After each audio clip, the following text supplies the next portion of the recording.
you do not understand white supremacy, what it is, and how it works, everything else that you do understand will confuse you.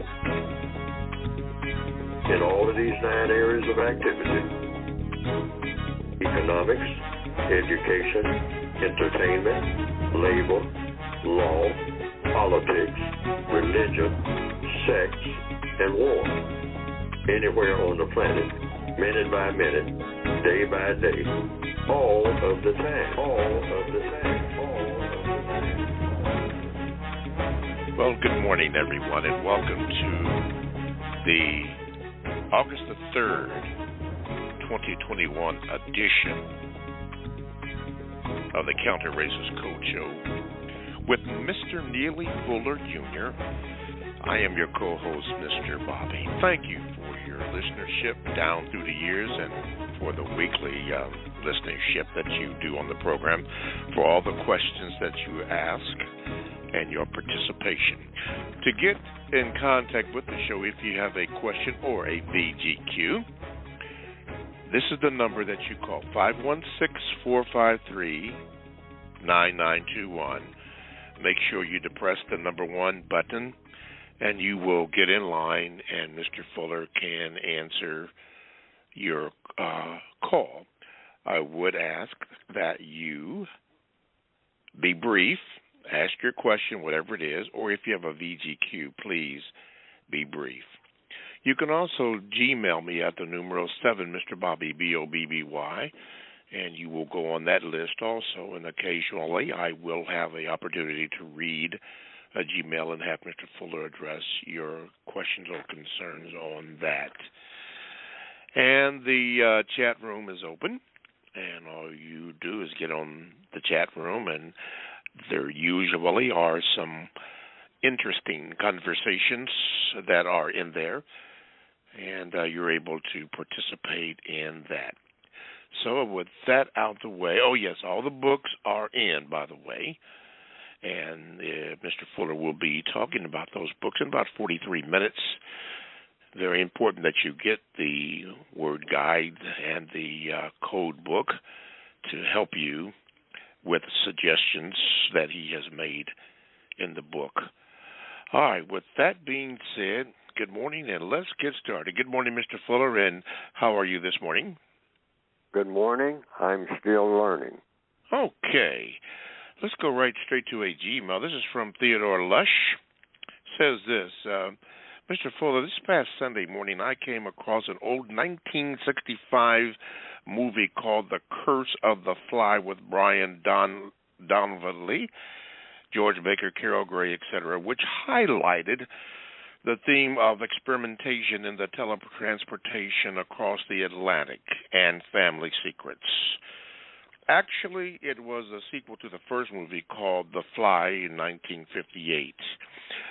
I'm curious, would you have any movies on your movie list with a lesson in the, quote, horror movie, in the, quote, genre that specifically alludes to the God complex of / or within white supremacy racism? By the way, the Last Poets had a piece entitled, quote, The White Man's Got a God Complex, 1971, end of quote. And the term was introduced by psychoanalyst A. Ernest Jones. Mr. Fuller? Well, as far as a God complex, some white people themselves, white supremacists, not talking about all white people, but some white people have said that they are God's instrument, that they were put here by God, which most people on the planet believe that some type of God, something put us here.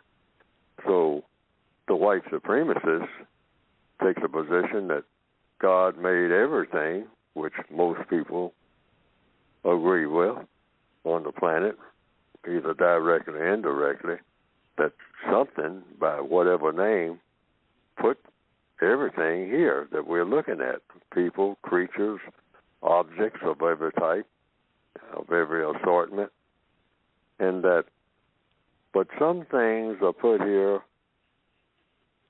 to do special assignments, and these special assignments put them into a position to carry out the special assignments, which is to do whatever these special assignments are, quote unquote. And so, from what I've heard down through the years, some white people have taken the position that people who are classified as white are on a special assignment of dominating the people who are classified, who they classify as non-white, because they do the classifying. And that, if I think of quoting one person, if I have the person quoted correctly, I won't name the person's name because I don't want to misquote anybody. But some years ago, back in the 1950s, a white man said that God made black people and made white people, but made white people to serve God directly. That white people are in direct contact with God all the time. You're white, you're in direct contact. And he made the Negro, and he used the N-word, to serve white people. And if everyone on the planet just stopped screaming and yelling and running around trying to figure out this and figure out that and making all kinds of disturbances and demonstrating and carrying on, just let it be like that. Let it play out. Everybody do their assignment. Let white people dominate the black people, the non-white people of the planet, and the non-white people just do whatever white people tell them to do and quiet down and everybody be nice. Everything will fall right in place according to God's will. And say the reason we have a race problem is because the black people, particularly, do not understand this, or they are being rebellious against it. And this is what causes all the problems in the world. Well, all we have to do is just say whatever white people tell us to do it without question. And stop trying to be rebellious and talking about your rights and all like that. And just let white people go about doing their business of telling black people what to do and how to do it, which they manifest themselves in doing that, and everything will be fine. So, if the question is, do I believe that's true? For a while, I considered it, and I thought about it. In the movies and whatnot that I've seen, kind of reinforced it. And what I see going on around me, I say, well, that could be true. So you always start with the truth if you're going to really be honest and solve a problem. But then I saw a glitch in my own evaluation many years ago, back in the 1950s. And that glitch was, I don't think that's really true, because if that was just flat out true, that was an assignment of white people. I say, why would they have to tell so many falsehoods? That's not necessary. If something is God ordained, you can just tell the truth about everything. You don't have to run from the truth. You can just roll out everything because you're doing God's will. You're on an assignment. So you don't need to have any falsehood of any kind. You never need to tell the first lie. But there were some non-white people, this old cliche, I don't know how true it is, that the people who were called Indians, many of them said, these strange people were called, the yellow hairs, the white man, he says one thing and does another. We don't know anything about anything like that. That's weird. That's strange. Say one thing, do another. And we've been taken to the cleaners behind that. But that's because we didn't have any experience with that. Now, that's what I heard. many Indians, maybe not all, said many years ago. They said, why do these people do that? They don't have to. Why would anybody tell a lie? Why would you say something that's not true under any circumstance? That doesn't make sense. And they were called primitive people who were saying this. But I thought about that. And then I agreed with it. If you're God ordained, God doesn't, you don't have to tell any lies to get anything done. Just tell it like it is. If you're ordained to lead, be in charge of everything, do what you want to do, and you have the gift of doing it, you'll be given that assignment. You'll be absolutely successful in every move you make. When other people who are rebellious against you will fall flat on their face because that's not their assignment, if they're black, is to obey you. And if they don't obey you, they'll be punished. By whom? By the God that made all of us. So I came to the conclusion, no, they made that up because they do too many evil things. If God is not about evil, no, that doesn't ring. And that doesn't stand up at all. That doesn't stand the test of logic. Because God also made a thing called logic. That doesn't stand the test. Yes, sir. So I hope that explains my view. Okay. Okay. All right. Secondly, question is, with the Senate, or excuse me, not Senate, but Congress, that has recently adjourned for the quote-unquote summer, end of quote. Mr. Fuller, you've been around enough to see voter action that was going on in 1965, voter registration and voting rights and whatever have you, 65, and they went home again without doing anything. And I thought about something that you and Dr. Randy Short had talked about. In particular, they were discussing and talking about a lot of different things, but you mentioned that it was nothing but a lot of hot air, and that your main thing is we want some results. You have seen this practice going on, this particular one now, it's 55 years, and the same thing appears to be going on while other groups or people have had their issues addressed and solved. Is this an unusual practice, or is this more hot air?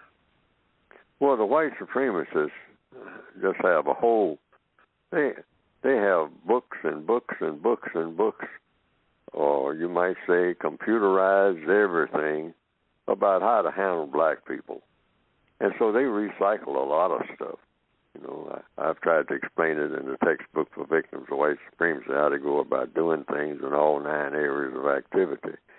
But they have just thousands and thousands of things that they think of about ways of manipulating people. They're the greatest manipulators in the world of people's minds and everything. So every now and then they just kind of take a tape off the shelf or whatever technology they use, or a book, an old manual of some type in their archives, and brush it off and say, let's run this past them again. So you think they'll go for it again, or will they remember that we've done this before? And the other white person, I'm just giving a sort of a illustration now off the top of my head about the way they talk when they discuss these things, the way I imagine it. And they say, well, we can do it. We usually do it. They don't remember nothing. They have short memories. They're short-circuited minds. After all, we're dealing with inferior people. So, hey, we did it a few years ago, and they remembered it then. They were pained by it. They were hooping and hollering and screaming about it. But we can run the same thing again. We'll tweak it a little bit, make it a little bit different from what we did last time. They won't recognize it.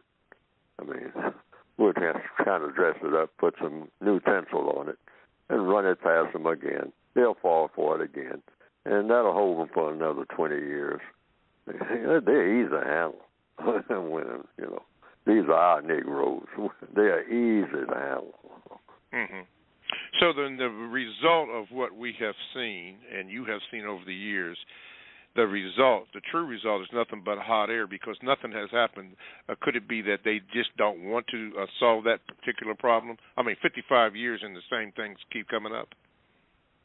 Well, everything that the white supremacists have set out to do scientifically and whatnot, they either directly or indirectly, not saying that the people associated with going to the moon and back or white supremacists, but I'm saying everything that white supremacists do have been successful in handling black people. So they just recycle, mix and match, come up with something new, completely new that no one has seen happen before. But for the most part, they just keep doing the same thing in new clothes over and over again. And black people keep doing the same things in response to it over and over again. This is why generation after generation, absolutely, fundamentally, nothing changes. Okay. And that's as a matter of, you can see that at a glance if you study any kind of anything. I like that. Something new, but it's the same old thing. Okay. Oh, sure. They just run the same old thing, and sometimes some black people can see it, but most black people can't. I mean, including all the scholars and whatnot. We just start saying, that's why we measure progress. Well, we haven't really made any at all according to the code. Okay. I mean, because we haven't improved in our minds as people. Our minds have not improved at all. Our bodies have gotten fatter, which really is not an improvement. They just got fat, that's all. We just got fat. We just put on weight, but that makes more of us by the pound, but you don't measure progress by the pound when it comes to people and their minds. All righty. Chat room is open. Al Freedom is in there. Asan Kofa, 777 is there. Let's Get On Code is in there. Sua, thank you. Los Angeles or the West Coast is in the house. Transcendent is there, and ask this question. Mr. Fuller says, rarely mentions his tribal affiliation as a Native American. Could you please ask, could he please speak on his tribal status in regards to the Bureau of Indian Affairs? Do all his comments about black people apply to the so-called Indians? Thank you. Well, I've been told that I'm, quote, unquote, part Creek Indian. My grandmother on my mother's side had a father who named Raleigh Scott. English names like a lot of Indians have, even down to this day, like black people have. But he was a full-blood Creek Indian. And because many of the Indians interacted sexually with what was supposed to be their slaves, just like white people did. And because white people, when they went into Oklahoma, they wanted Oklahoma to become a slave state. So that was Indian territory. And the Indians said, slaves? We have tribal members. You're talking about this slavery thing. We're not on board with that. As some Indians said that. And some of them said, well, hey, if you're going to give us somebody to help us work, we'll take them. And so black people wound up interacting very heavily with what was called the 5 civilized tribes of Oklahoma. So that's basically my background in that. Okay. Guys at the job, when they found out something like that, when I was working years ago, the Bureau of Engraving and Printing, one fellow said, hey, y'all know what Fuller is? I'll tell you why Fuller is so peculiar. He's a ninja, meaning part N-word and part Indian. Ninja, okay. Say, Fuller's that ninja. All right. So they kind of joked around about that. But I That's it. That's about all. But all of us, whether black or Creek Indian or Cherokee or whatever, or part Irish and all that, the N-word fits all of us. Okay. In the system of white supremacy, including full-blood Indians, whatever that is. Okay.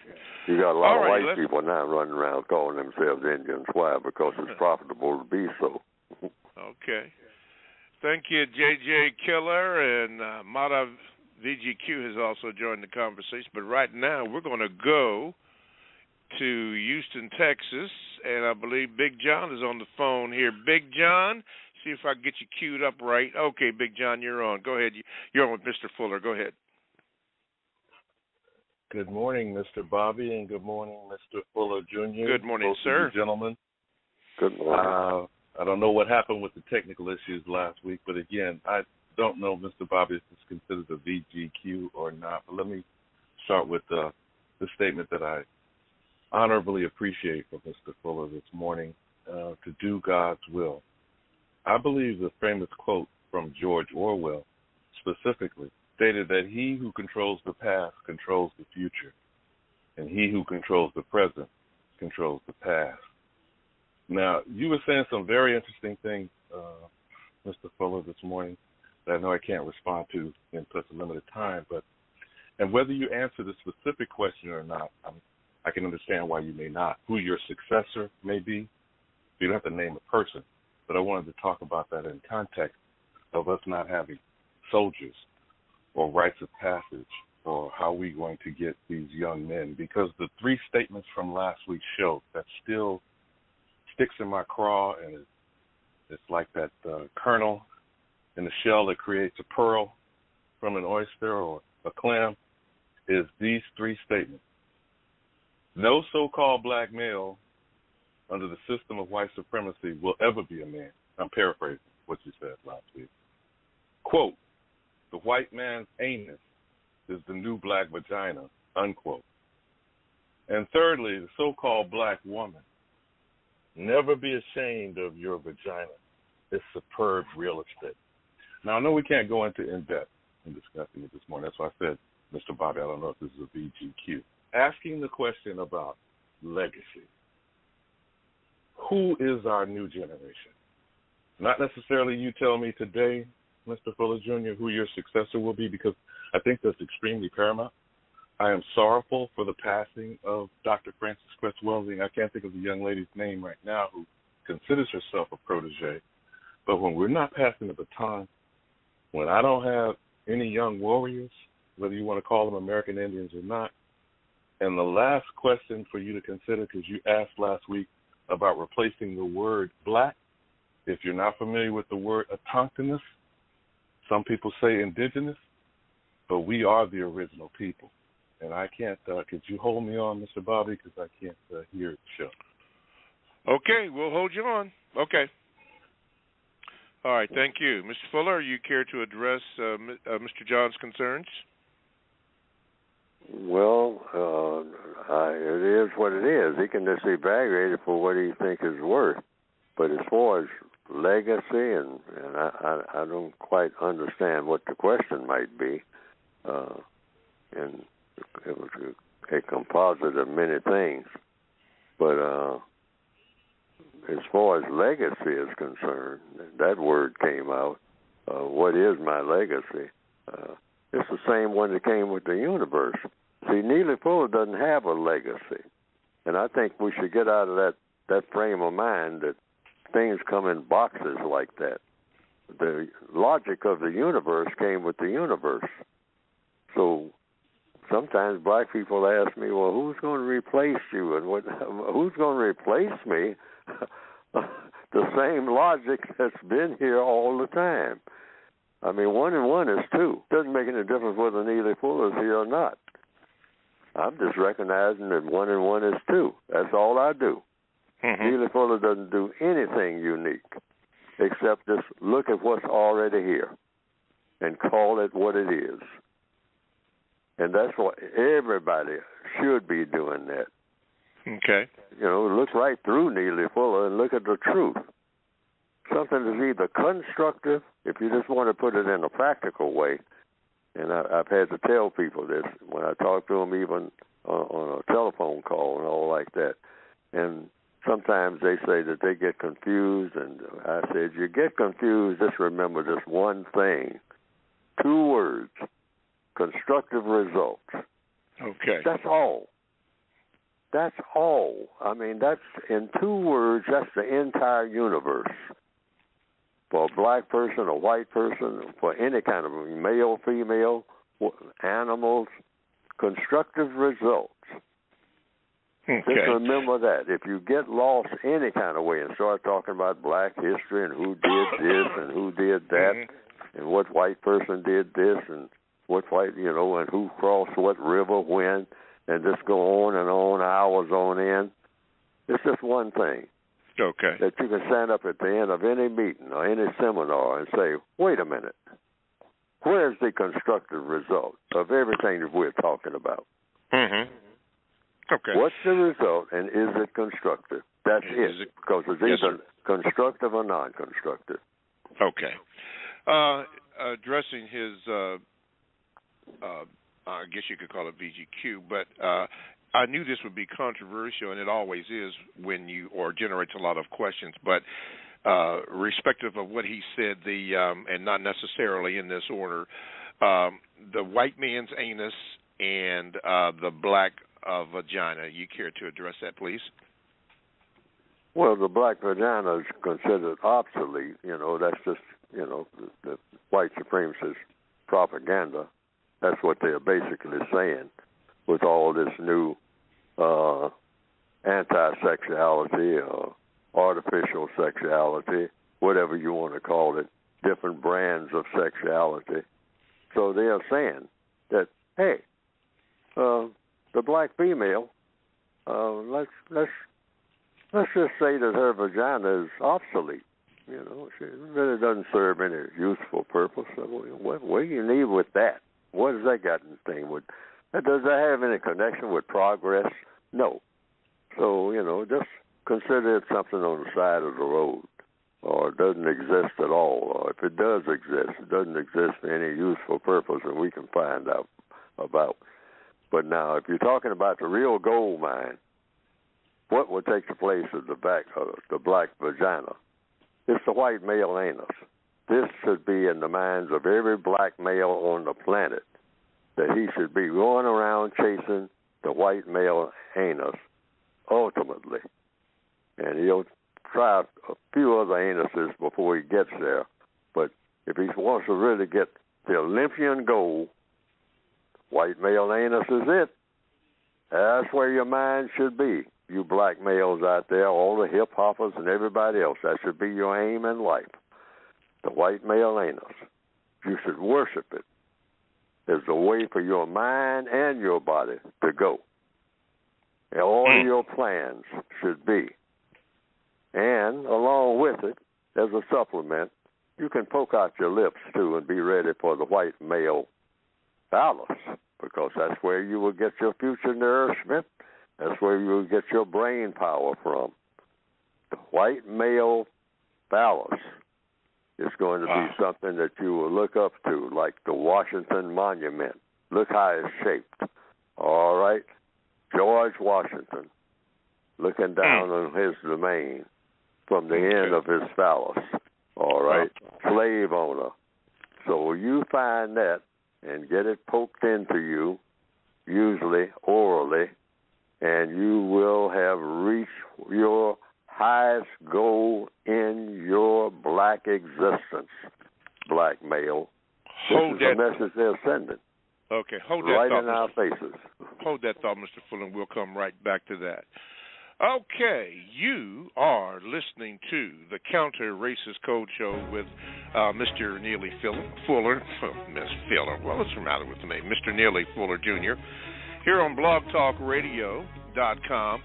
This podcast will also be rebroadcast on producejustice.com. the technicians and engineers will make sure that this is done so you can get a replay of this show in case you missed it, or if you have to do something else. But all of it will be here the full 2 hours. So thank you, Mr. Robert and Mr. Leon Moon Pie Gatewood. Thank you very much for that. Also, in a few moments, so maybe about next 15 minutes, Mr. Fuller will talk about his books, all that the information that you need, and other podcasts, including when Mr. Fuller is on the Carl Nelson Show. That podcast is also on our website, and very, very interesting.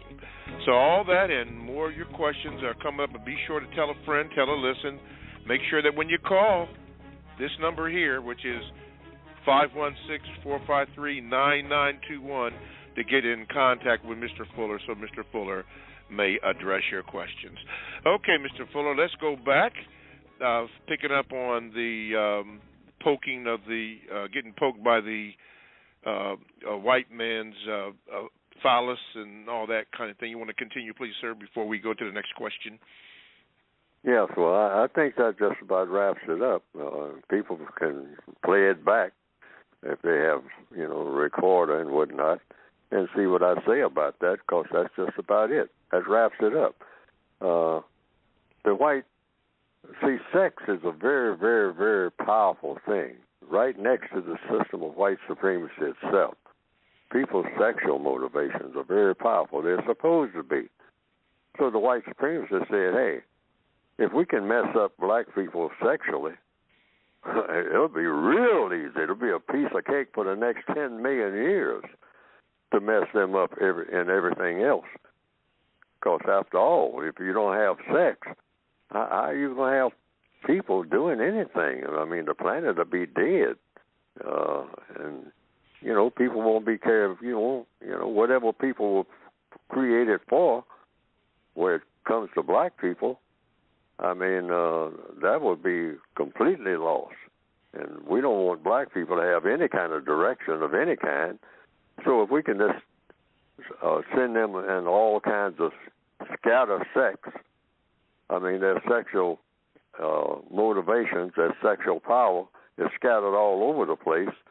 Hey, we can scatter their minds in all of the other areas of activity put together.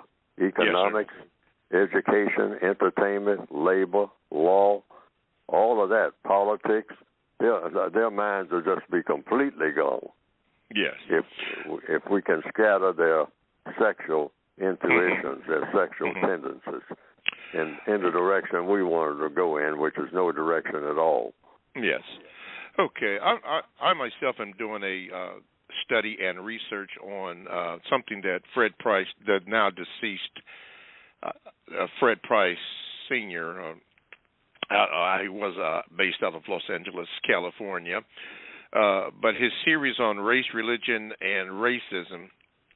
And one of the things that I felt, or that he said that was outstanding when he talked about racism, white supremacy, his statement was to the effect that the first thing he started out was economics. And naturally, I thought about you, and he said how this is a system rigged like that. He has gone into, or went into, on the tapes that I'm reviewing, a long dissertation about how this works. And I couldn't help but think about how you start off every program with economics and education, entertainment, and so forth. And it made me realize why you did not include health in there, which a lot of people have wondered why health wasn't included in there. And after listening to the many things that you have said and his long dissertation on that, I came to the, and maybe I'm wrong, I don't know, I came to the conclusion that health was in there because they can't control health. But all those other areas that you mentioned, and mentioned frequently and just did a few moments ago, starting off with economics, is something that they control and something they can use. Could you respond to that, please, sir? Yes, economics is the use of time and energy. Yes, and sir. Time and energy is health. But see, you can take politics, religion, sex, education. That's health. See, health is incorporated in the 9 areas of activity. I thought about adding health. I mean, round it out to a nice 10.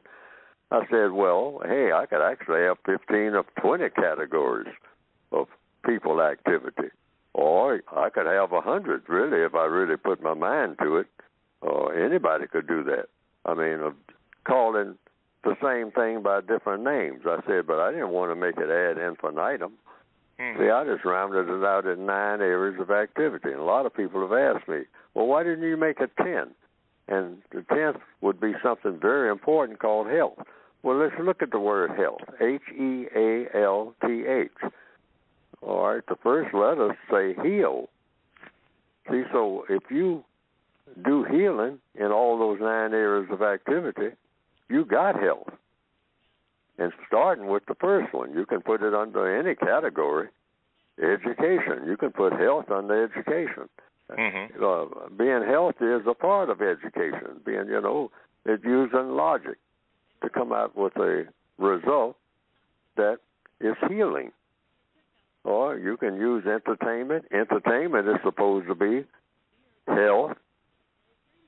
Your entertainment is supposed to be healthy, not the kind of entertainment that black people worship, getting together and having a barbecue and snorting drugs, and eating all that fat and all that grease, like we've been taught to do under the system of white supremacy, and then snorting some cocaine and grinning at each other, thinking that we're being classy. We're just as dumb as we can, dumber than dumb. But we have been made that way in the system of white supremacy. So we are very unhealthy people. We are a complete mess. We're not a partial mess. We're a complete mess. Yes, sir. Black people are a complete mess. And the white supremacists themselves, because a lot of people say, you just keep beating up on black people. No, I'm not. I'm telling the truth. We are a mess. There's nothing about black culture that you want any part of in the way that even the parts that look very fine. They're connected with so much garbage, that the garbage just overtakes the little fine points. But I'm not beating up on black people. I'm black and whatnot. I'm just telling the truth. We are a mess. Our entire culture is a mess. In fact, it's rotten. That's how I said, if you want to talk about rotten culture, look at black culture, all of it. This is rotten as it can be, because it doesn't do the job of being a constructive activity. It doesn't solve problems. That makes it rotten. See, we got to look at things in a different way. But the system of white supremacy is also rotten. You don't have a system on this planet anywhere that shouldn't be corrected. I don't care what the setup is, but we have just gotten so used to rottenness that we just wallow in it. And the code book is about coming out of all of that garbage, every bit of it, and coming up with universal man and universal woman in tune with the universe. That's something different altogether. Yes. Okay. Let's go to New York and the 223. I believe that's going to be you, Darnell. You're on with Mr. Fuller. Good morning. Good morning, Mr. Bobby. Good morning, Mr. Fuller. Good morning, sir. Good morning. Mr. Fuller, according to the code, why is it important for the victims of the system of white supremacy to slow down and just, the 9 areas of activity so they could get constructive results? Why is it important to do what? Slow down. Because normally, we always moving real fast. Always trying to do things quick. Well, you can slow down or speed up. You can go at any speed that it takes to do what? Just 2 words. Keep the whole time we're talking on this program and every other program in the future. As far as I'm, the logic tells me, and everybody, just 2 things. Just keep in mind. If you slow down, does that get a constructive result? If you speed up in what you're doing, does that get a constructive result? The whole thing is get a constructive result in every move that you make, no matter matter where you go on the planet, just keep those 2 words in mind. Just those 2 words. Just 2. Not a whole dictionary like I've written, a word guide and whatnot, and you got millions of books on every shelf. Millions of books are cranked out somewhere on the planet.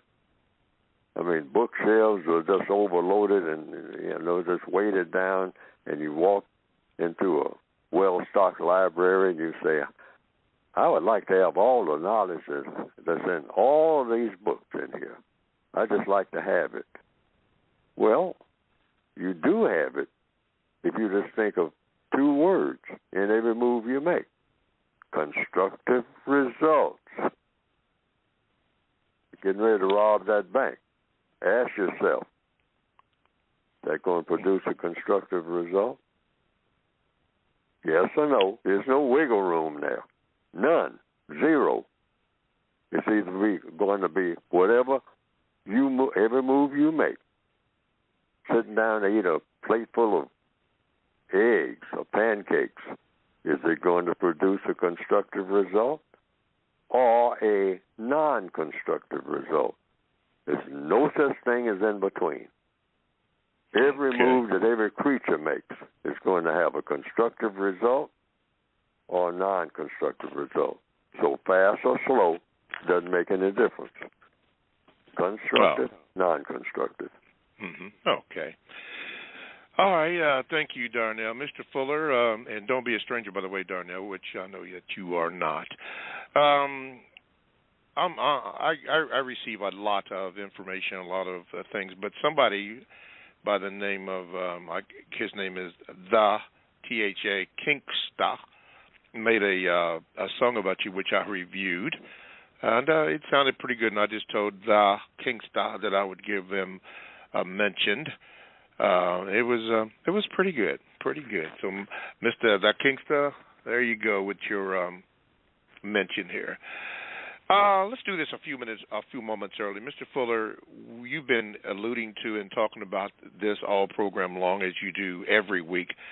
But it is very important that people understand about the relevance of this book that you speak about. And we have new people that join all the time. Could you speak for the next few moments about the book? Yes, the book is designed to, I had the intention and still have the intention of solving a race problem. That's it. And what can an individual person anywhere on the planet who is considered to be a victim of the race problem, a person classified as non-white, we are basically the victims of the race problem, which is called white supremacy, or the system of white supremacy, the term I prefer to use, because it's a system that covers all of the areas of activity very efficiently, the most efficient, the most powerful religious and political system ever presented itself in the universe in recorded history, in my opinion, which is supposed to be based on logic and truth. Now, maybe it isn't, but that's the conclusion I came to when I produced the book for the victims of it. And it's called the United Independent Compensatory Code System Concept. It's also called a Compensatory Counter-Racist Code. It's also called a textbook workbook for action for victims of white supremacy, which is racism. The only form of racism that exists in the known universe here in the year 2021 is white supremacy. Other people might say, well, you got different races and everybody practices racism in one form or another, and all I know. No. Logic and evidence shows that it's only one form that counts. All the rest of it is just people talking. But the system of white supremacy is the dominant government system on the planet called Earth here in the year 2021. Now, that statement is either true or false. So that takes care of that. Now, how do you react to it? That's what I tried to write in the book. First of all, explaining what white supremacy is to the best of my ability and how it works. And the book tells what the individual person can do about it, how to think, or some things to think about. Not telling you so much how you must think that way, but some things to think about, the way you go about doing it, where you happen to be anywhere on the planet. Thought, then speech, then action.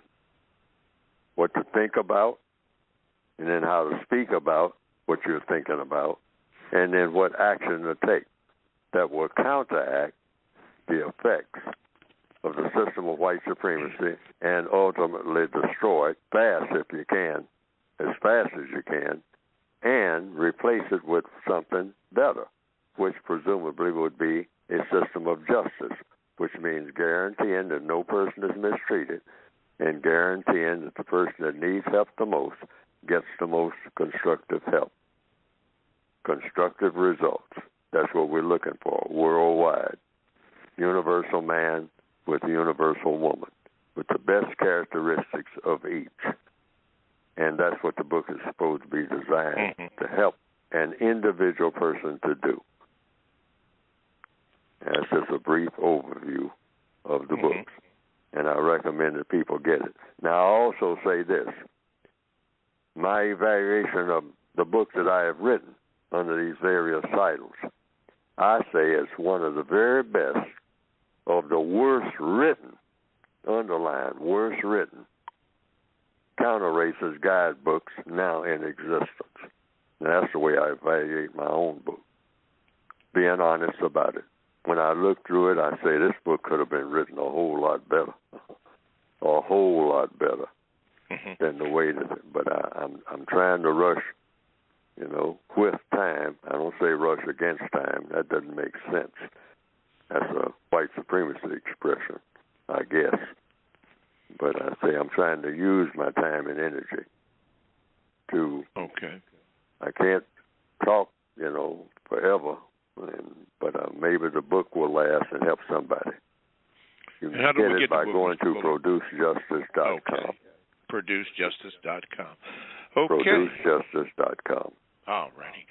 And for those who are going to rebroadcast this program, I guess Mr. Fuller has mentioned about 5 or 6 times here, it's constructive results. So put that down on your title there.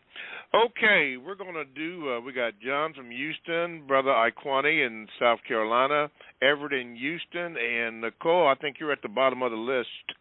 We're going to try to get to you, but right now, I think we're going to get to John in Houston. Let me see here. Yeah. Big John, you're up on, you're next. How are you this morning?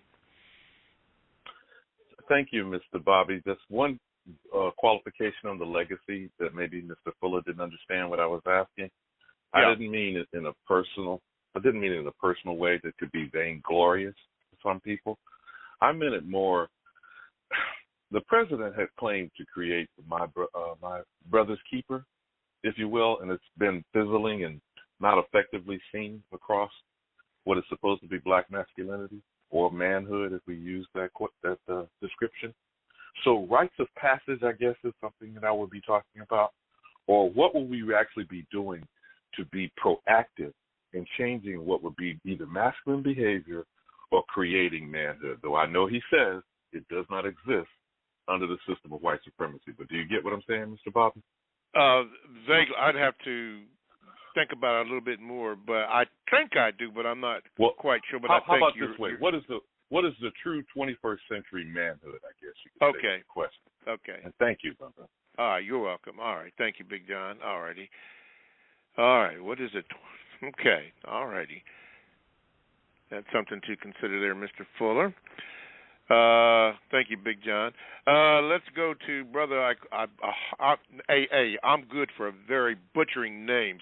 So, Brother Iquani, if I got it wrong, jump on me, man. But this is for sure. You're on with Mr. Hey, Fuller. man. Go ahead. We're all brothers, beloved. It's equine, but it's all the same, brother. We're equine, gotcha. Okay. Yes, sir. Yes, sir. Yes, sir. I was just going to add on what the last brother was saying, and from what I found that has worked for me personally is in me rejecting certain systems of identifying manhood through the European standards and lens. What I started to do is to started to become educated by the great Neely Fuller Jr. and platforms such as this platform and the other countless other scholars, Dr. Rashidi for his contributions in him transitioning on yesterday. So I think what I've done is try to now clear that lens that has been distorted because I, as a young man, I can be blanketed and targeted with, just looking at today's dynamics, how it's okay for me as a young brother to now make a career making millions of dollars to say and send a message saying I'm going to kill this or I'm going to do this. You understand? I heard brothers sing songs about killing women. You understand? And that's okay, no backlash. But a brother said something about a homosexual or a gay, in which I'm not attacking any. But you see, we've been the butt of all jokes for so long, and what the universe is showing us is now it's us that are the ones that come back and are able to match systems such as white supremacy. You understand? Now that we're going to now set up accountability and start moving forward with programs to implement to our children, because they're working and putting billions of dollars to implement these programs to our children to make sure that they're going to be criminals, to make sure that we're going to be killing each other, to make sure that we are saying it's okay to be a homosexual and it's also okay to go out there and kill yourself at the same time. You understand? So I think it's up to us to, I'm greatly appreciative for shows such as this and, programs. You guys are on every week with a program. We have, and one thing about our African people and our African ancestors, we understood the power of the will. And not only your willpower, but the circle, the continuity, keeping it going round and round. You understand? So I think that is going to be the most functional part, getting the education, as you guys basically stated, and just keeping up the good work. You guys have been doing a good job. So, what, especially with what Brother Fuller has laid down, we're thankful. And again, like I say, our other great African scholars, black scholars that have, shedded light to us to help us get more clarity. Thank you. Alrighty. Thank you, Brother Equani. You have to pardon my Eurocentric part of the education, using that I instead of E.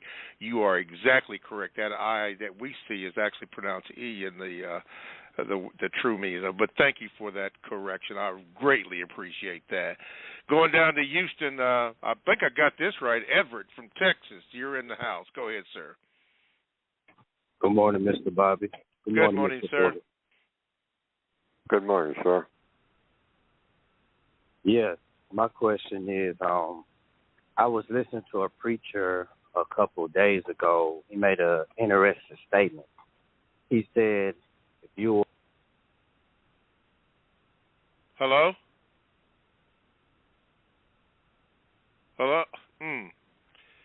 Wow. Everett, if you could call back, something happened there.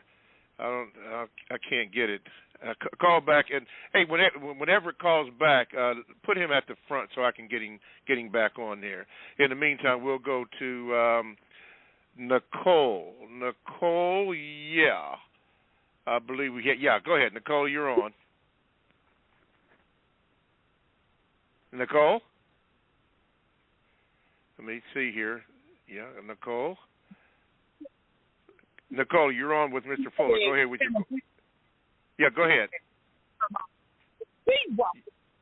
You're breaking up. Go ahead. Nicole, you're breaking up. We can't hear you. Go ahead. Okay, not too good. Nicole, you're probably going to have to call back because we can't even hear you. We got you on, but we can't hear you. Hello, Nicole? All right, I'll tell you what we're going to do then. We can't hear you, Nicole. You're going to have to call back. Mark, let's see. Let me go to Marcus. Yes. Let's see if we can get that in here. I hope these aren't technical difficulties. Marcus, we got you on. Go ahead, sir. Good morning, Mr. Bobby. Good morning, Mr. Fuller. Good morning, sir. In response to the last caller, his question was about the artist who said some things about the homosexual community. So my question is, Mr. Fuller, can you elaborate and explain on racial shadowboxing once again for us? Okay, thank you. Well, racial shadowboxing is a term that I use more or less codified. That just means boxing or swinging punches at what you call the white supremacist shadow, which is what black people have been trained to do. And what is the white supremacist shadow? Well, a shadow, if you look at a shadow is black. All right? So what is the white supremacist shadow that they want you to swing at? That's why I call it racial shadow boxing. They want black people to spend their time swinging at another black person. Like prisoners in a prison, whom the prisoners in a prison sit around thinking about when it comes to, we're going to fight somebody. I'm going to fight somebody. I'm going to get even with somebody. I'm going to even Steven. I'm going to get balance between people here in this prison setting. So what are they usually thinking about? The average prisoner of war who's been a real prisoner of war for a long time and whatnot, or a substantial amount of time, fight each other. That's what they look forward to. Some type of beef, just like they did when they were outside the walls. They do the same thing on the inside. So black people fight each other. Look at Rwanda. Look at Chicago now. Look at any place where you have black people. We are highly trained, even to sit down and brainstorm how to write songs about how we're going to do each other in. I mean, and try to win an award for writing it and singing it. And the white supremacists give us the award. And we just grinning from ear to ear, flashing our gold teeth and whatnot. Hey, you know, I hit the top. I'm at the top of the charts now, and it's all about busting a cap in that guy I went to school with. That finally we grew up and we grew apart because he moved over there in that neighborhood that I don't like to be in, and I'm in this one, in that compound, in that prison camp. So it's one prison camp against the other prison camp. That's what the ghetto is. And so let's get it on. So that's how we're trained. And that's what that's all about. And it's called racial shadow boxing. We don't know what to do about white supremacy. So we look around for something to express our manhood, quote, unquote, because I don't want to be a boy. I want to be a man. I want to be recognized as a man, particularly by all the females, if that's your persuasion, and by all the other males, if that's your persuasion. And if I can't be nothing else, I'm going to be king of the hood. In order to do that, I'm not going to open a grocery store or nothing like that. I'm just going to go around killing people. Okay, I apologize, and have them Mr. Fuller. terrified of me. I apologize, Mr. Fuller, but I have to close it down because we are at that point. Thank you, my brother Marcus. And for everybody else, you've been listening to the Counter-Racist Culture with Mr. Neely Fuller. The first hour is in the books. If you're going to go, hopefully we'll see you next week. But stay tuned for the second hour of the Counter-Racist Culture with Mr. Neely Fuller Jr., which will commence in about 5 seconds.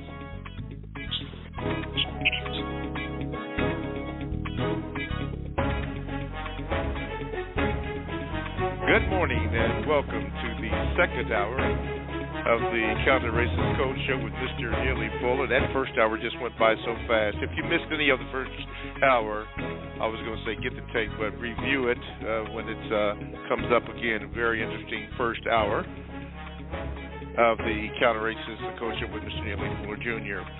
Contact numbers, again, are the same. 516-453-9921. And make sure you press the number 1 button. I think we've worked through some technical issues, but you can work through that and call that number and make sure you press the number 1 button and you will get in line. Hopefully you won't be disconnected for some reason, but do that. Also, make sure that your statements may be brief, and VGQ also brief. You can also get in the chat room, which is now open, and interesting conversations are on that. And also, you can Gmail me at the numeral number 7, Mr. Bobby, BOBBY, @gmail.com, and you might get read. All righty. And the chat room is very active. And right now, though, we're going to go out to we're going to go to Everett. He got cut off in the first hour, so we're going to get him in here. Let me see here. Everett. See if we got you on. Yeah, we got you on here. Good morning, sir. Sorry about getting you cut off, but you're on. Go ahead, sir. It's all good. It's probably the usual suspects, Mr. Bob. Yes, sir. Yes. My question is, I was listening to a preacher a couple of weeks ago. He made an interesting statement. He said, if you're a black person or a person of color, and if you mistreat white people based on color, that makes you a black supremacist. According to the code, Mr. Fuller, could that statement be true? Or no. Is that a form of BGQ? No. Flat out. You can't have two supremes. You can do that in a singing group, like Diana Ross and the Supremes. They were all supreme. Depending on how you want to look at it, how you want to use words. But in counter-racist logic, you got white supremacy. A black person can walk around talking about, and like I've heard some black people do in their deranged manner, or you might say in their non-deranged manner. You might say the person is sane. I can't be a judgment of that because I'm not qualified to do it. But I've heard black people going way back. I've seen black people who get on a wooden box and say, I am Jesus. I'm king of the world. And waving a Bible and telling the people who are passing by who he is. I've seen things like that. But just because you say something doesn't make it true. I wouldn't argue with the person because it might be. People say that when Jesus comes back, he might come back in the form of anything or anybody in disguise. You don't know how. That's what I've heard a lot of preachers say. So if you ask me if that guy standing on the corner waving that Bible, standing on that soapbox, say that he's Jesus, I'm saying, well, he said what he said. Why? Because I wrote that in the textbook for victims of white supremacy. And so if a white person says that I'm a black supremacist, I haven't been called that, but I might be by somebody somewhere. I just simply say, well, where's the evidence? Where's the evidence, that qualifies me, Neely Fuller, to be a black supremacist? Where's the evidence? I can say I'm one, but where's the evidence? I can say that I'm Jesus, but where's the evidence? I can say that I'm God, but where's the evidence? Where are the constructive results? If Neely Fuller is God, okay, where's the evidence? That's all we have to do. Just center on the laws of the universe. That's how we become universal man. And or if you're female, universal woman. The laws of the universe, the most constructive ones that produce what? Constructive results. That's the only criteria. Not what Neely Fuller says, not what some white person says. White supremacists will say anything. But in answer to the question, no. There's no evidence of black supremacy anywhere on this planet. None. Zero. It's all white supremacy. Every bit of it. Every bit of it. In all 9 areas of activity, everywhere on planet Earth, 24/7. Now that statement is either true or false. Either that white person is telling the truth or I'm telling the truth. But it's not Neely Fuller or the white person. Just look and see what the evidence shows. Black supremacy, where? Where? I'd like to see it. We can point it out. I haven't seen any evidence of that nowhere. I've been a few places. No evidence of that. Black supremacy. Not true. Start with the truth. Mm-hmm. Alrighty. Thank you. Thank you very much, Brother Everett, for your question. Mr. Fuller, speaking about that with white supremacy being, and this is the third or fourth time I've heard that, and according to the research that I'm doing with Race, Religion, and Racism by Fred Price Jr., or Senior, I believe it was, with it being an economic power, and then I heard you mention that basically it's a gangster organization or criminal organization.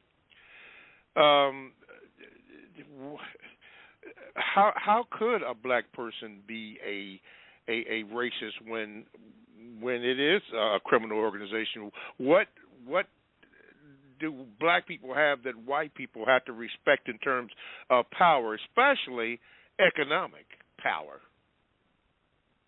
Any kind of power. A prisoner of war doesn't have any power. A prisoner of war is just a prisoner of war. Thank you. That's how we have to look at it, because that's the truth. If you're black and you're on planet Earth in the year 2021, you are a prisoner of war in captivity, born in captivity, under the system of white supremacy. You have never known any kind of government other than that. If you're a black person on planet Earth, this is the only government you have ever known.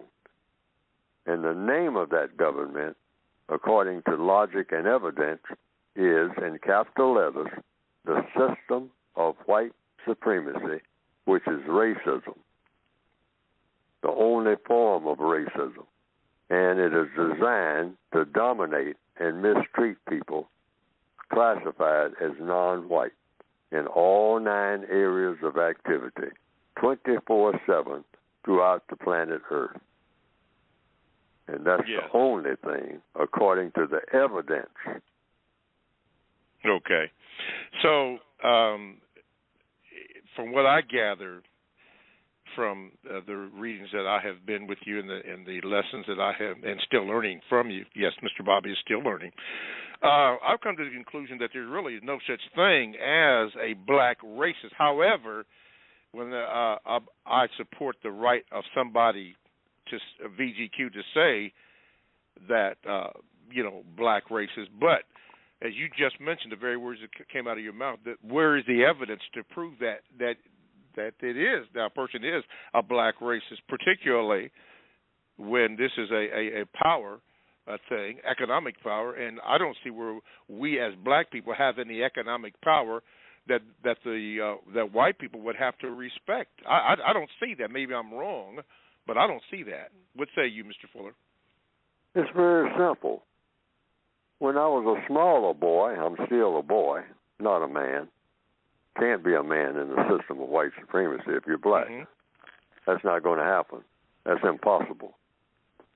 Now, but when I was a smaller boy, I used to sit on the curb with other boys, small boys, And we used to watch cars go by. Cars were very unique back when I was real small.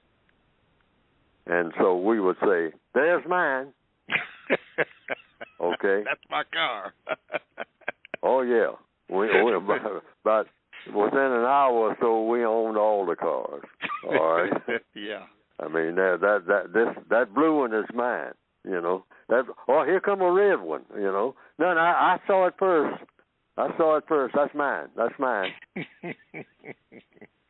Yeah, we were saying that. And, you know, and we laughed and we had a fine old time doing that. That hadn't changed. Black people talking about, you know, I got my independence. You know, I'm a great African tribal leader, or I'm a president of this country. No, you're a victim of white supremacy. Okay, that's my car. Yeah, where's the evidence of that? Yeah, I mean, all those ships in your dock that come here, and half of the people here trying to get where those ships came from. Why? Because the question is, in a whole lot of black minds, which way did the white folks go? Which way did the white I got to get my babies together and get out of here, because which way did the white folks go? I mean, because it's only when you get around some white folks things start making sense. I started getting some food. I started getting some shelter. I started getting something other than just a whole lot of misery.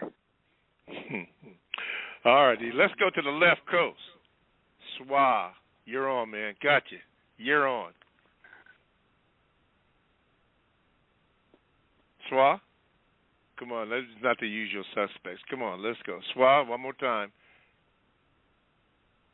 Well, Hello? Dollar Bill. Hello? Dollar Bill? Hey, guys. Okay. What's going on this week? Hey, wait a minute. Wow. I don't know. Hey, wait a minute. Hold tight. Swa, I don't know what happened. Maybe like the brother said before, the usual suspects. But call back in, and I'll have Robert and them send you to the top. Go ahead, Dollar Bill from New York. Go ahead. Give me that holler, brother. Hey, everybody. Hello, Mr. Fuller. Hello, Mr. Bobby. Hello, sir. Yes, sir. How are you guys? Still learning. Well, I know that's right. Mr. Fuller, you know you're fantastic. But I'm going to go to your book on education. I'm going to go to that part of the book in the original version. And in the introduction of education, I'm going to jump a little ahead of that. You said try to learn something about everything. Take an interest in everything that happens and in everything that exists in the universe. That was one thing. My thing is, you know, I'm a teacher, and I'll be going back to work soon. So I noticed in your you have a section also that talks about where you're telling us what to tell children. Teach smaller, younger people. It's on page 69 in the original text. Page 69, you said teach smaller or younger people the truth about everything that you know about economics, education, entertainment, labor, law, politics, religion, sex, and war. So I was wondering, how should we direct our youth and instill the code into their thinking? How can we do that? And that's my question, Mr. Bobby. Please keep me on. Thank you, gentlemen. Okay, Dollar Bill. I always tell people, according to the code, when I am asked, what do you tell young people? You tell young people the same thing you tell old people. It makes no difference. Truth is truth. You tell them the truth. But you tell young people the truth the same way you tell old people the truth. And how do you go about doing that? Tell them in such a way that they understand what you're talking about. Just like you're talking to each individual. You don't talk to every individual the same way. That's all you have to do is just keep that in mind. Even young people, that's a category, but what kind of category? I mean, one is 8 years old and the other one is 12. You just tell them the truth. but you tell them in a way that they understand what you're saying, like you tell anybody anything in a way that they understand. Somebody 100 years old, you can start talking to them about some quantum physics or how to get to the moon and back mathematically, and the person is 200 years old and will not understand what you're talking about. The person's got age, but the person doesn't understand what you're talking about because you're speaking in a way that the person doesn't understand what you're saying. You're talking about quantum physics, and the person doesn't know anything about quantum physics, never heard the term. And so you're talking about all these different mathematical equations. And the person says, well, how come you don't understand what I'm saying? You're 200 years old. Well, because I never heard nothing about what you're saying. I have no idea of what you're saying. I never heard any of the words you're using before. All right? So you have to just learn how to, since, you know, that's the art of science, of whatever you want to call it, of teaching. You teach a person at the level that they understand what you are saying. Otherwise, you don't even attempt it until you are pretty sure that when you speak, the person may understand what you're saying. And if they don't understand, they'll just simply say it. And you can ask the question, because all problems are solved through the process of what? Questions and answers. As a teacher, every teacher should understand that principle. All problems, that should be written on every board in every so-called school. All problems, no exceptions, are solved through the process of questions and answers. Getting an education is a process of what? Questions and answers. If you go to a courtroom, everything is questions and answers. And there's no such thing as a question not having an answer.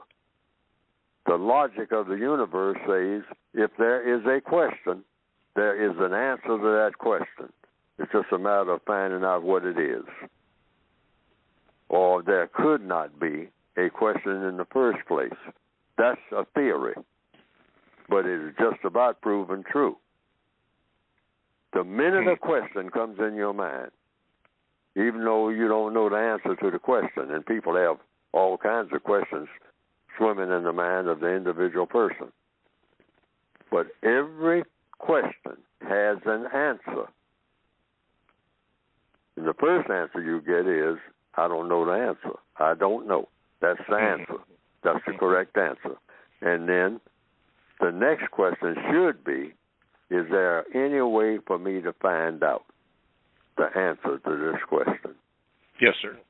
That's the process of learning. Okay. Let's see here. I'm getting ready to ask you a question, Mr. Fuller. I already know the answer. It basically has come from the chat room, but let me just say this before I do this. There's been a lot of questions about the vaccine that has everybody has seen the controversy or not, concerning that. One of the reasons why I know that I'm hesitant about saying it is because when the question is asked to me, and because Mr. Fuller and I are heard worldwide, I know for myself, and I would not dare speak for Mr. Fuller, I don't want anybody taking or doing anything, including the vaccine, because I did it. I don't want anybody, to do that. You have to make up your own mind. I did my own research on that, and I'm still not sure, but that was me. But you have to make up your own mind, do your own research as to whether you take the shot or not. And Mr. Fuller, I say that in preference because somebody in the chat room wanted to know if you have taken the shot. Now, many of us that have heard this or are on the program have heard what you said. But for this person that did ask this question, I'm going to have you, Mr. Fuller, answer that question. Well, There are some questions I answer, some questions I don't, because it won't produce a constructive result. But I thought about how I would answer that question because I anticipated someone would ask me. But I will say what I've said before in answer to the question, and I think it may produce the way that I'm answering a constructive result. And that is basically the same thing that you said, Mr. Bobby, and that is you have taken the vaccination. I hesitated for quite a while because I hesitate on a lot of things until I think about it. For victims of white supremacy, say you first do some thinking before you do any kind of speaking or acting. So you think before you speak, and after you speak, then comes the action. So I thought about it, taking the vaccination, and thought about it, and decided to, and this is the way I put it, spin the roulette wheel. And I took the vaccination.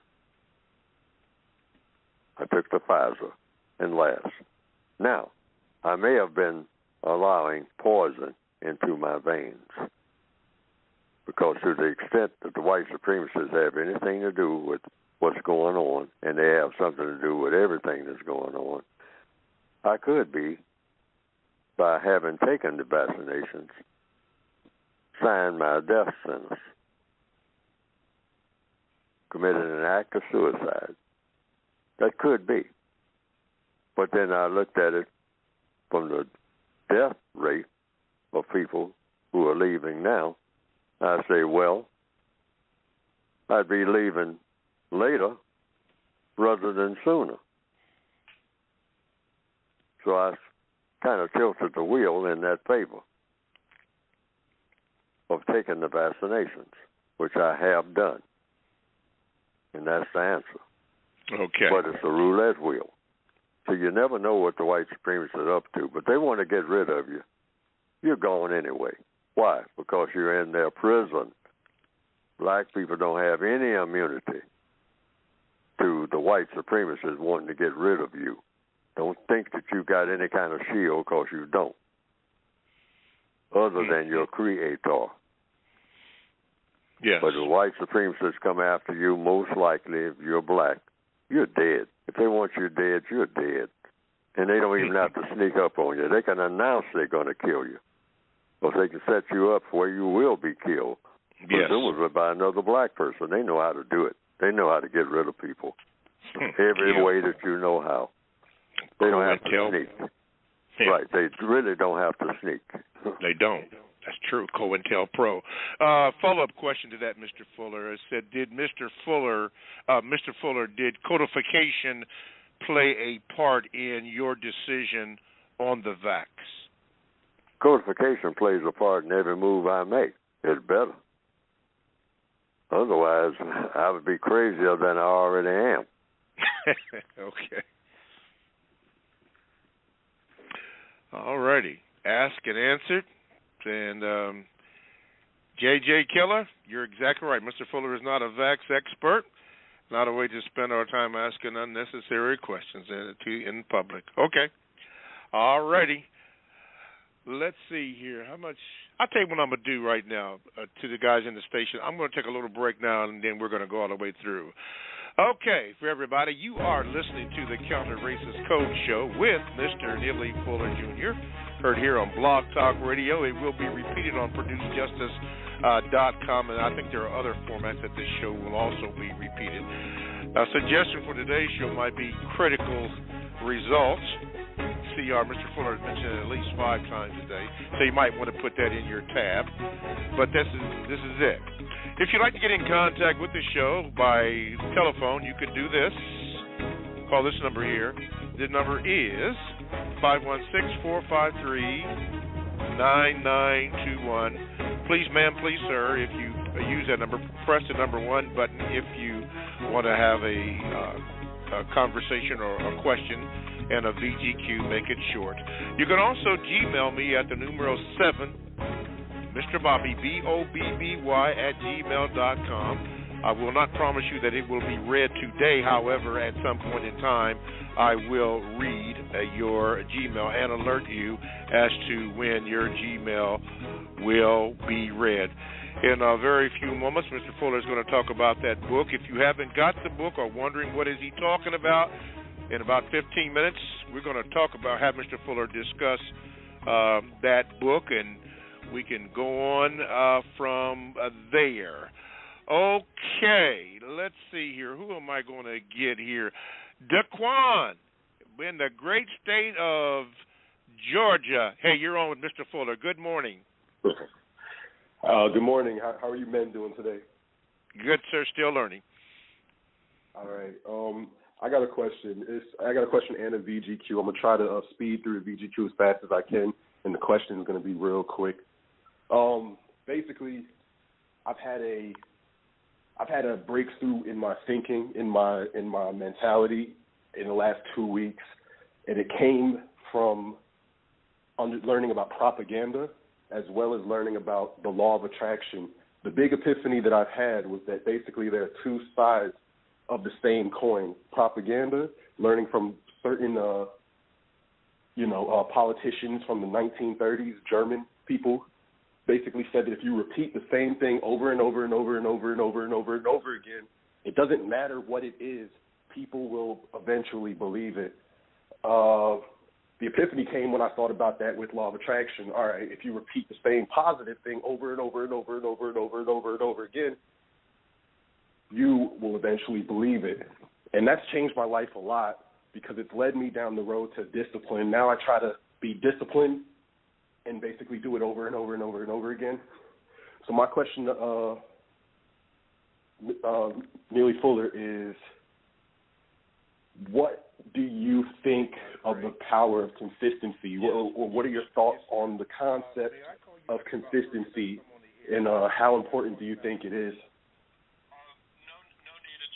Consistency in doing the correct thing is very important. Okay. Thank you. Because you're either going to be doing something constructive that produces a constructive result, or you're going to be doing something non-constructive. And we see persistence, and consistence all the time. Like the Olympics are going on now. The people who are coming out with the gold and the silver, from what little I understand about what's going on, I don't look at much of it, but they consistently get up, exercise. If you're a swimmer, you keep swimming. If you're a golf player, you keep playing golf. Keep getting better and better at it. I mean, try to do the most difficult things under the most difficult circumstances. I mean, go out, and let the golf ball drop into almost two inches from the water and in a ditch. So you just consistently do that. That's how you practice. Getting that ball up out of there, from what little I understand about golf, which is just about zero, all right.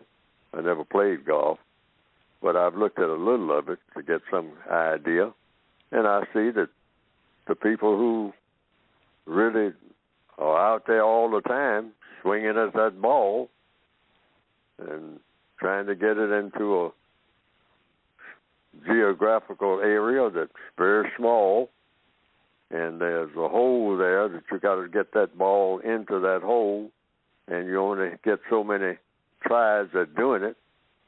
And if you keep doing it, practicing, there's an old saying, I didn't invent it, practice makes perfect.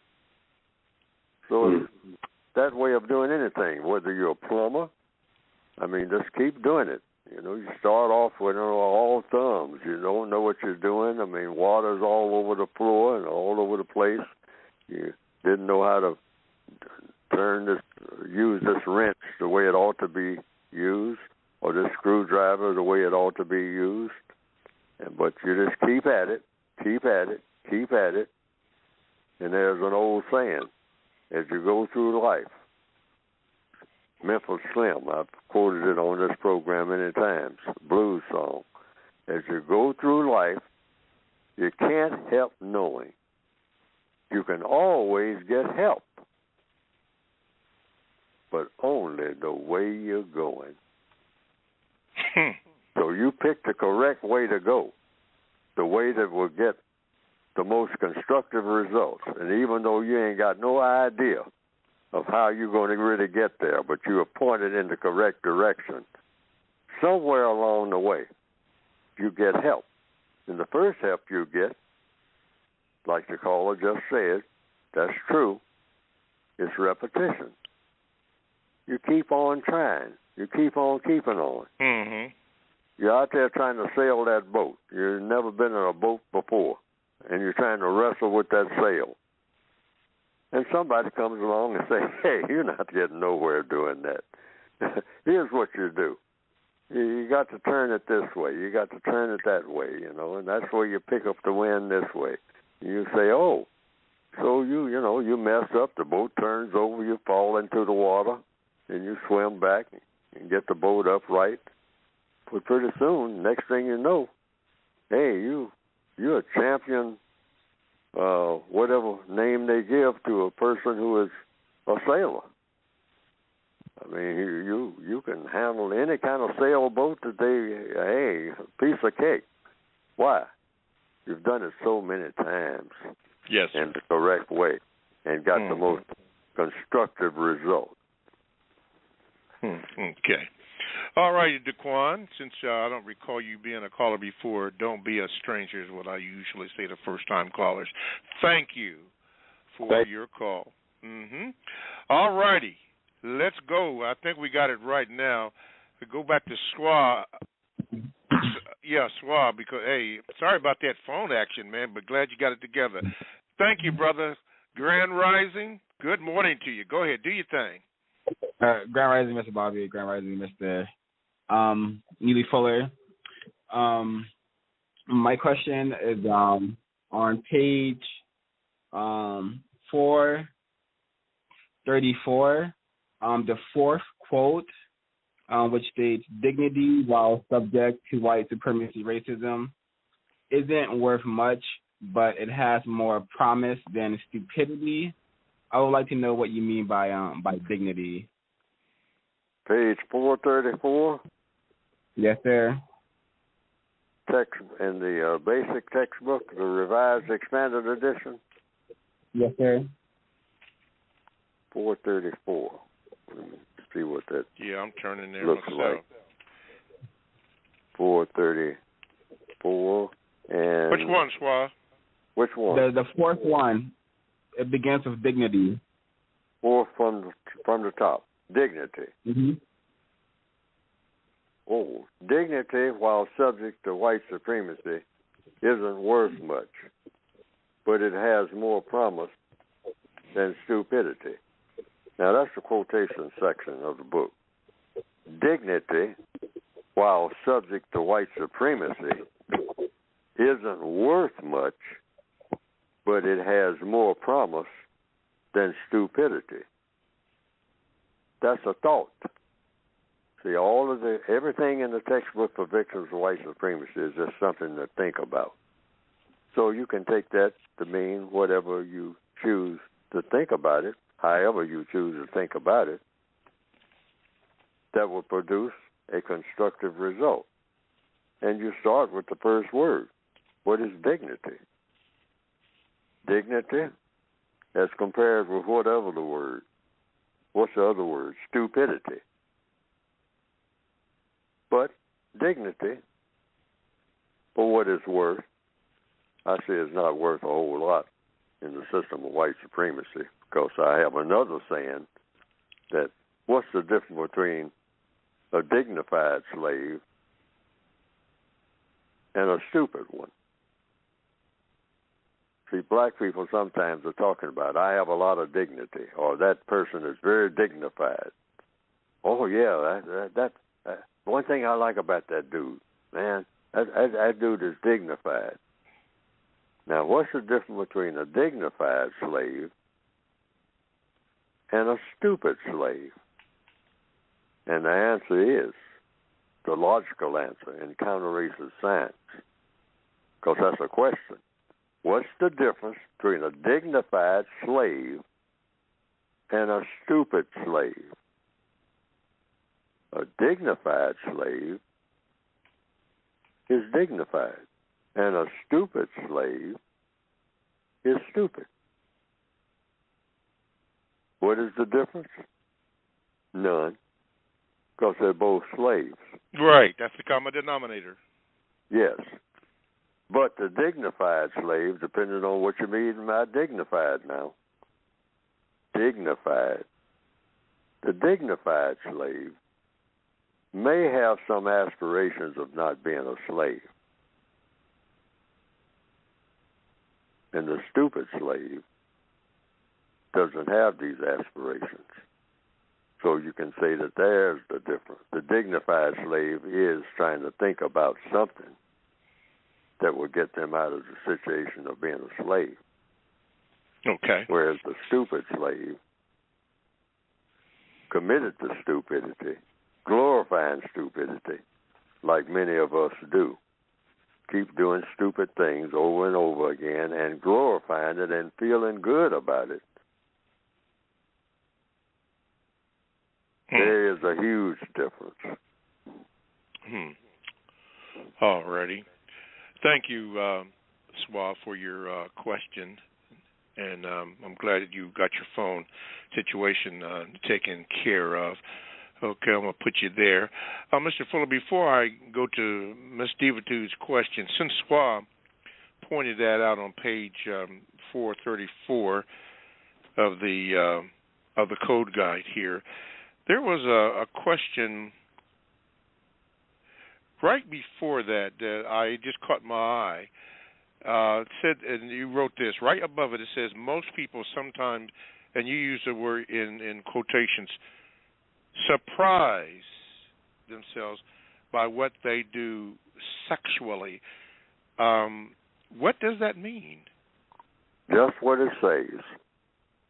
Sex is very powerful. The white supremacists really understand that. That's why they manipulate black people's sexuality in a horrific way, particularly in the year 2021. And they've been doing it for about 40 years now with all these different varieties of this type of sexuality, that type of sexuality, sending us off on all kinds of, to use an old cliche, wild goose chases. I mean, different ways of goosing each other, I mean, sexually, and thinking that this is black people's salvation. This is the way to go. I mean, you're talking about civil rights. This is the best one you ever thought about having. I mean, go in this direction. I'm sending you off in all of these exploratory directions sexually, because if I can handle you sexually, it's real easy to handle you in all the other areas of activity. And so that's what that's really all about. Okay. All righty. Excuse me. Let's go to this Gmail.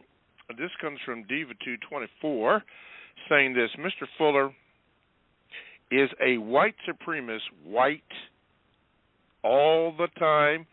And if I can ask a second question, if all non-white people are in a prison, then why is there a distinction made between colors? I've never seen colorful prison uniforms. Well, that's why the white supremacists, according to the code, it's just three classifications when you talk about race: white, non-white, and white supremacists. And you have to be white in order to qualify for white supremacists. That's it. But they got 21 categories. Why is this? I say directly and indirectly the white supremacists have something to do with these categories, because it causes what? Confusion. And the white supremacists specialize in seeing to it that black people are confused about everything. That's why we're the messed up people, particularly in the Northwestern Hemisphere, in the entire universe.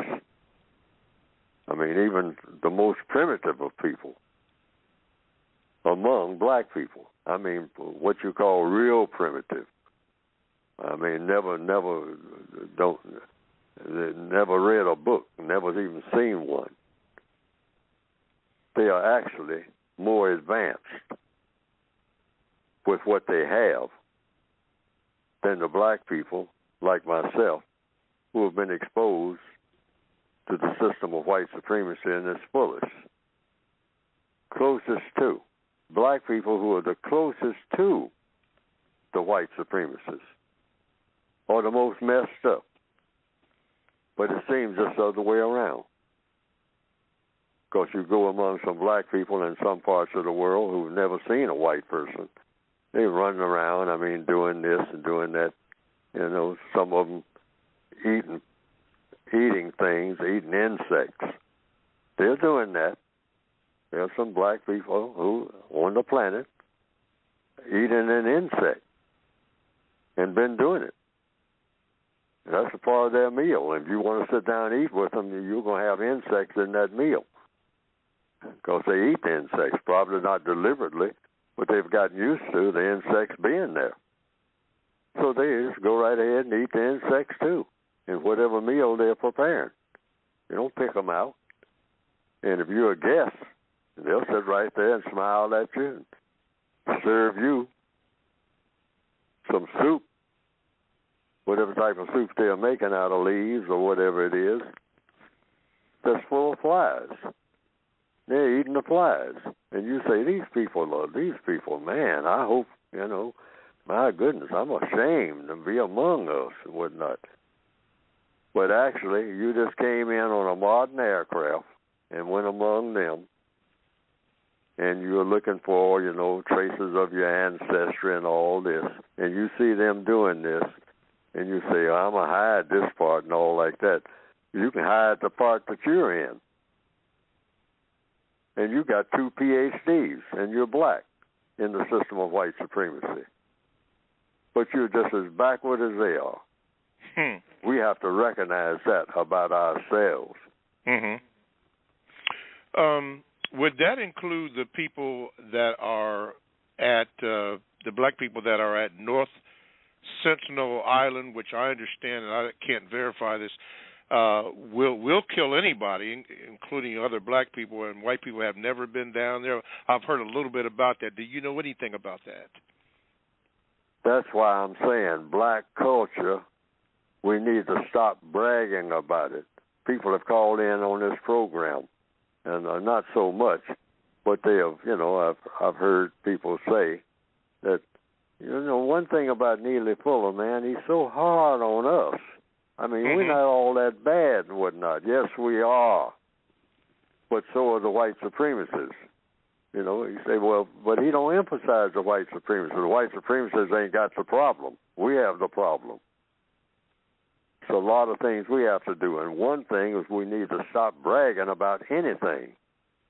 A black person, and I've said it, and I'm going to keep saying it, a black person celebrating anything, I don't care what the celebration is one of the ugliest sights you'll ever see in the year 2021.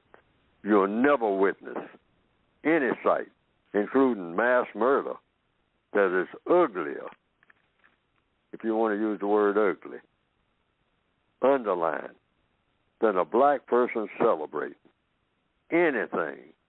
That is the height of incompetence. Why? Because of the shape that we are in. We're prisoners of war. The most educated of us. We are prisoners of war. And that's all that we are. Think that we are somewhere else and we're somewhere advanced and compared with what we were 40 years ago, or 100 years ago, or 200 years ago. We're the same people in the same shape. Haven't progressed not 1 inch. Why? Just the death rate among us, of us killing each other. That's a dead giveaway right there. Yes, sir. That's a dead giveaway right there. That cancels out all progress. Just that alone, 9 millimeters here in 2021. Drive-by shootings. Look at the headlines in the papers. And we say we are progress. We haven't moved not 1 inch out of running around naked. Okay. From the Gmail, Mr. Jones wrote this, or asked this question. He says, Mr. Fuller, why is there so much dramatization or demonization of black athletes taking care of their mental health? Oh, the white supremacists determine what we're going to do and how we're going to wind up. We're not supposed to have mental health or any other kind of health. We're not supposed to be a healed people. We're not supposed to be a people who are out of the system of white supremacy. That's health. You know, we're not a healthy people. We'll never be healthy in the system of white supremacy. The system of white supremacy is an unhealthy system. Why? Because it just feeds off of evil, sophisticated evil, enticing evil. I mean, evil that's very, very, very, very attractive. And we're swimming in this sewer called the system of white supremacy. We're born in it. So athletes are no different. You know, you're born in a rotten system, and you become rotten. Black people are rotten, and the white supremacists are rotten. So you have a planet that's full of rotten people. You have plain rottenness, and you have sophisticated rottenness, but it's all rotten. Talking about black civilization and white civilization. You never had a civilization in recorded history. I don't care what kind of book you read. There's no record of there ever being a civilization anywhere on this planet, particularly since the advent of the system of white supremacy. Nothing civil about it. Alrighty. Nothing civil about it. Which leads me up to this point, Mr. Fuller. Now's the time for you to speak about your lovely or wonderful, in my opinion, publication. The floor is yours. Well, I'll speak about this poorly written publication called The Textbook Workbook for Victims of White Supremacy. It's supposed to tell us what to do other than just sitting around talking about how miserable we are, but actually how to talk about it. We can include that. And then what to do about it on a daily basis as an individual person without having to check with anybody, including Neely Fuller. That's how the book is supposed to be written. That's the goal. And how to evolve in such a way as an individual person by what you do and what you say on a daily basis and what you not do and not say on a daily basis that will dissolve the system of white supremacy, make it go away, and replace it with a system of justice, which has never been done by anybody in recorded history. Nobody has ever achieved that thing called justice, which means guaranteeing that no person is mistreated and guaranteeing that the person that needs help the most gets the most constructive help 24/7, everywhere on the planet, each and every day, in each and every way, in all of the areas of activity: economics, education, entertainment, labor, law, politics, religion, sex, and the abolishment of war and counter-war. That's the goal. Anything short of that is totally unacceptable. Any day that we wake up, we're supposed to look at the world as if nothing is the way it ought to be when it comes to interactions between people. Everything is raggedy. You start off every day with that in your mind. Nothing, even the best of us, doing what we think, hey, it doesn't get no better than this. Yes, it does. because it's all under the system of white supremacy, and that doesn't count for anything at all. Mm-hmm. You get no credit. That's a double F, as my English teacher used to say. That's failing all the way. All right? Everything you're looking at is failure, even the so-called successes. Why? Because the way people treat each other, that's why. You wake up with a lock on your door, that's a dead giveaway right there. Dead both locked. And dead people, white and black. This is a mess. And the textbook supposed to be designed to help us weave through the mess, do away with the mess, and replace the mess. And do it in record time. And stop repeating the same mistakes we've been making. You can get the book by going to producejustice.com. Producejustice.com. And hopefully there are some ingredients in there that will help us get where we need to be. Okay. Producejustice.com. Okay, we got a few minutes to go. Let's go out to California. Verity, you're on with Mr. Fuller. Go ahead, please. Yes, thank you. Mr. Fuller? Yes, ma'am.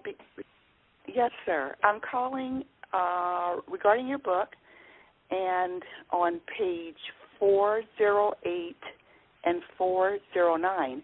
On 408, you say, incorrect government, forced dislocation without compensation is subversive.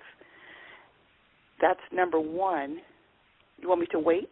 Would you like for me to wait until you get that one, or should I? Yes, ma'am. Repeat that again, because I'm not looking at it. Yes, sir. On page 408, it says at the bottom, incorrect government, forced dislocation without compensation is subversive. Yes, and that's true. That's a statement that's supposed to be a statement of truth. That's subversive. It's subversive of justice. Anytime a person has to give up anything without compensation, the law of compensation. You give up something and you get something. You give up your labor if you're a farmer. You work, you sweat, and you are using your time and energy. That's what it is to do that.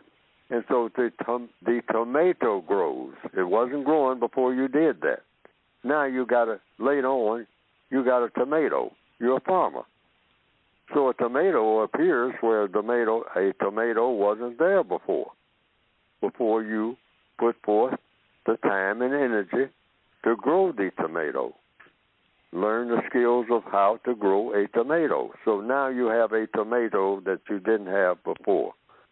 Now, anybody that interferes with that is subversive of that operation. You're compensated with a tomato because you put forth the effort to get it. And that's basically what that means. Every action that is produced is designed to produce something that's into what?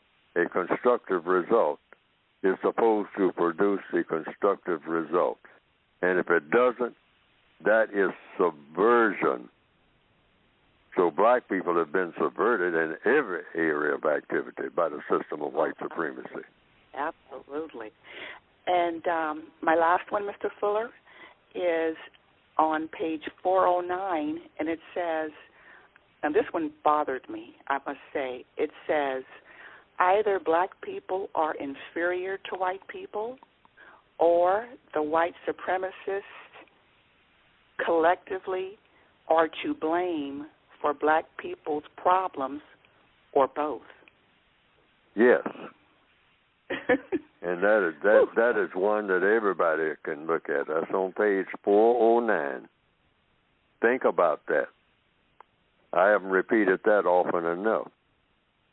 Either black people are inferior to white people, or the white supremacists, racist man and racist woman, collectively are to blame for black people's problems or both. Now, black people are we get real nervous when we start talking about inferiority. The white supremacists say outright, many of them, well, black people are just inferior to white people. No doubt about that, though. That's self-evident and all like that. Okay. So the textbook for victims of white supremacy and the philosophy for victims of white supremacy is let's just suppose, try that on for size, that black people really are inferior to white people. Let's just say that, okay? Let's just try that on for size, all right, without saying whether it's true or not. Just try it on. Okay. What do you do about it? And I thought about it and thought about it and thought about it and thought about it and thought about it. And I say you do the same thing that the textbooks say you're supposed to be doing. You replace the system of white supremacy with the system of justice. Because what is justice? Guarantee that nobody is mistreated. And guaranteeing that the person that needs help the most gets the most constructive help. In other words, and I want to settle this for all time, so black people don't even have to argue about it in seminars or in colleges or anything else, or be anxious about it when somebody brings it up. Yes. And that is, are black people really inferior to white people? And I say, so what? Even if they are. Justice is the answer. You don't mistreat inferior people. And you give inferior people the same help you give to people who are not inferior. And proof of this, some evidence of this, some people are born with no legs. Some people are born blind. There's a lot of blind people on this planet. Always have been. I mean, as far back as anybody can remember in recorded history. And do you say that blind person, by not having eyesight, is inferior? You can say, yeah. I mean, that person, doesn't know one color from another and all like that. You got to tell them this. So they're inferior. But what? How do you treat that person? You treat a blind person like the person is blind. Why? Because the person is blind. So all this argument about inferiority, let's settle that right now once and for all. You practice justice. Period. Justice. All righty. Got to leave it there. Sorry, Mr. Fuller. And thank you for your call, Verity, and don't be a stranger. Victor from Canada, we'll have to get you next week. But we have to come to the conclusion of the show because we only have a minute left to go. So, Mr. Fuller, thank you to all the callers. Thank you. Again, Victor, call next week, and we'll try to make sure that we get you on. Mr. Fuller, I'm going to leave you the last 30 seconds, so go ahead, please, sir. We'll just try to do better next time, but I do want to leave on that note about inferiority. Let's just settle that all together. That should never be an argument because all people are inferior. The smartest person in the world will eventually become the dumbest person in the world. All they got to do is keep getting up in the morning and going to bed at night. Okay. All right. Well, thank you, Mr. Fuller. Thank you for all you callers. Thank you for listening. We'll try to do, well, I know I will try to do better next week because I made a lot of mistakes this week, but I'm always trying to be better. But be sure to tune in next week to the Counter-Racist Code Show with Mr. Neely Fuller. Thank you, Mr. Fuller. Thank you. ProduceJustice.com. That's it. All right. Bye now.